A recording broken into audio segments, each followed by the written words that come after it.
Hi, Parishan here and welcome to today's marketing lesson. And in today's training, I'm going to share with you some tips about social media, to be more precise about Facebook. Now, Facebook is a huge topic, but what I'm going to do for today, I'm going to cover three tips on how you should be using your fan page accordingly in that sense. And if you are going to start with Facebook marketing, you should consider to set up a fan page rather than using your Facebook profile to do any Facebook marketing. Alright, so let's start with the first one. Now the first one that Facebook has is the boost feature. I want to share you some additional tips about boost. And when I share this with you, it may sound very newbie-ish for very newbie, but at the same time, weirdly, even experienced marketers sometimes do this so-called mistake, right? Maybe they are doing that unaware of it. Anyway, here's the tip. When it comes to boosting, you can actually select the right targeting when you do a boosting. And if you are someone, a newbie, and you're not familiar what is a boost, basically it's this. When you make a, say, Facebook fan page post, right? Let's say you have 10,000 fans. Now, when you make a post, it doesn't mean that you will reach to 10,000 people. You will reach to a small size of people based on Facebook's algorithm. But Facebook says this, if you're willing to boost or promote your own post, you can reach more of your own fans. So if you want to reach, say, 10,000 of your fans, then there will be X amount of dollars that you can spend. So we're not going to debate about why you need to do this, why not, and so on. But we're just going to focus on the feature of boosting. Now, when you do a boost, you will see a button there called boost on your Facebook post, and usually what people do is that they'll click on that and pay the $5. Now, what I'm about to teach you is a way how you can make your $5 more worthwhile, right? So when you do a boost, before you click the pay button to boost at $5, you can actually set the parameters. Now, usually by default, Facebook will choose the audience for you, and they will usually choose those people in the country that most of your fans are from. But they may even select so that your posts are promoted to people who are not even your fans. So you have to be careful of this, knowing why you want to boost. Are you boosting so that you can reach more of your existing fans, or you're trying to get more fans to come in? Now, there's no right or wrong, but you got to know the objective of it.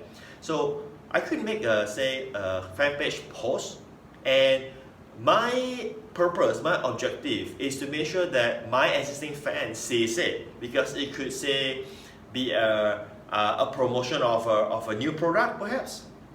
And I want to share with my existing fans, and I'm not trying to get other people who are not my fans to see it, because those who are my fans have better relationship with me in that sense. So the key thing here is that when you boost, you want to make sure that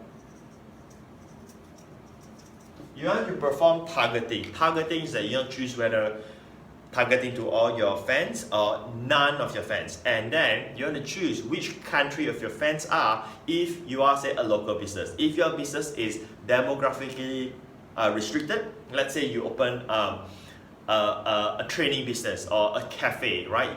You don't want to spend money advertising to someone who could not travel to your premise to buy your stuff, right? So that's the first part. The second point is that careful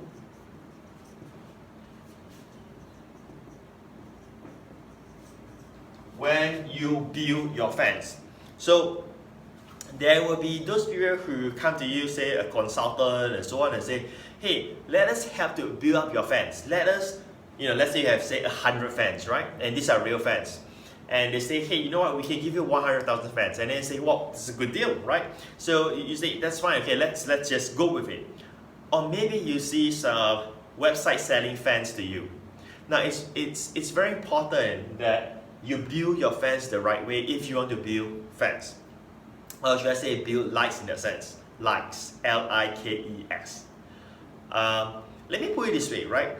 If you have so-called fake fans, or should I say, artificial fans, that these are not those who truly like your fan page because they were there because they were paid to be your fans, or they are bots. Now it's gonna cost you. It's gonna affect your branding. So why?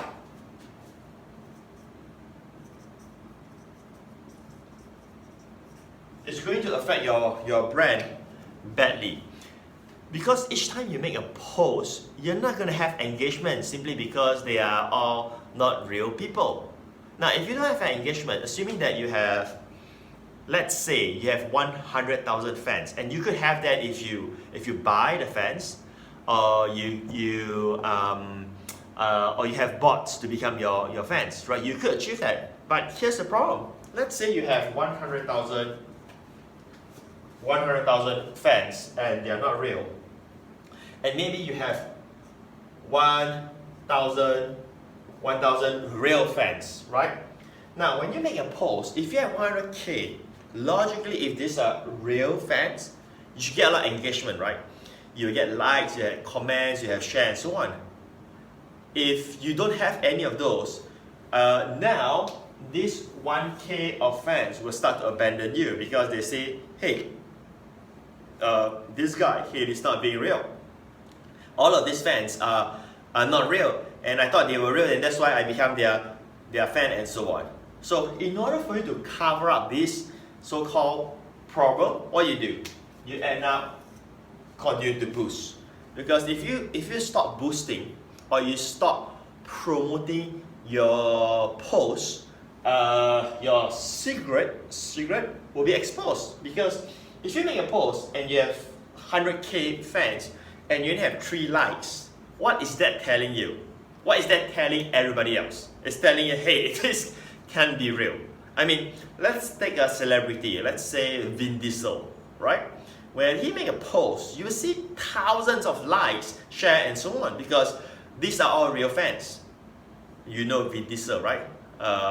Fast and Furious, right? Triple X. Is it Triple X? Can't remember which movie he acts. So then it ends up to maintain your brand. It ends up you feeding Facebook money every time you make a post. You know how costly that's going to be? It's going to be a lot, because you have no choice but continue paying Facebook to reach more fans. So what do I mean by that? Maybe if you boost, you may not get enough likes or engagement to your post, because this is not real in a sense. So each time you post, you need to run ads to promote this post to those who are not your fans yet. So you need to continue doing that.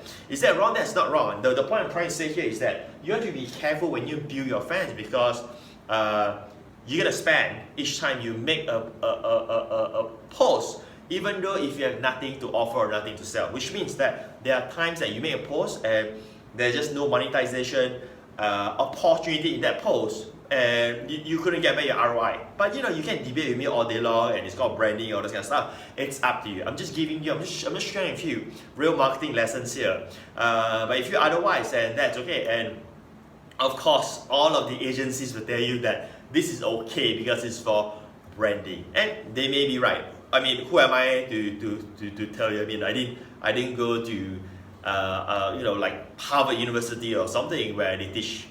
I mean, I wouldn't know, right? Maybe they are right. But my point is that the way how I teach marketing, it's all guerrilla marketing. To me, when it comes to training and so on, my focus is how to build this business as a small business.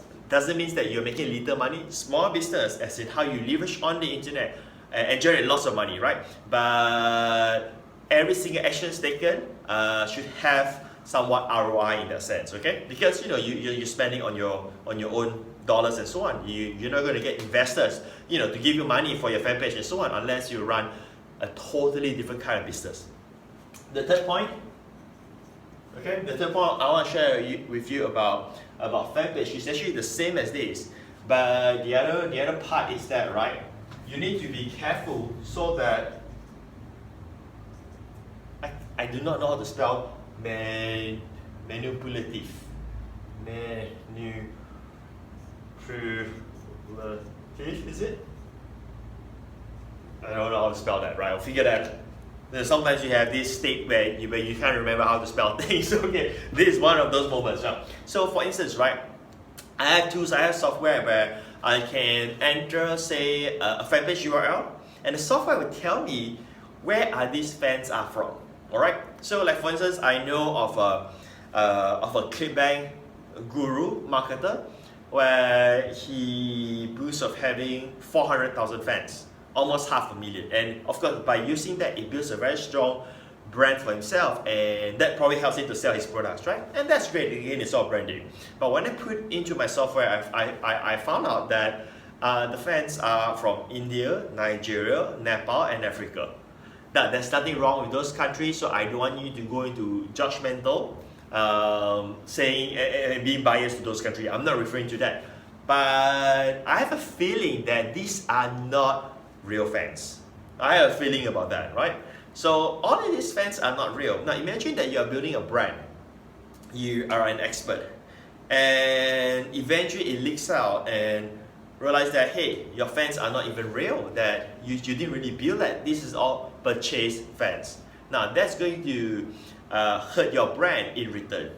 So if you think again, right, if you want to use the fan page, it's actually better to have less fans in this sense, but these are real fans that you build. Like, you promote properly, you boost your posts and so on, and start building your fans, because there's no point for you to get fake fans that can cause you to spend more money, or even can affect your brand when it comes to marketing. So these are the 3 takeaways that I have when it comes to Fanpage for today, and I hope you learned some stuff here. And being this topic on Facebook, I have to suggest to you to like this post. I mean, it's about Facebook, and of course feel free to share this with your friends or on your fan page if you have a fan page. Other than that, I look forward to see you one day. Thank you. Bye.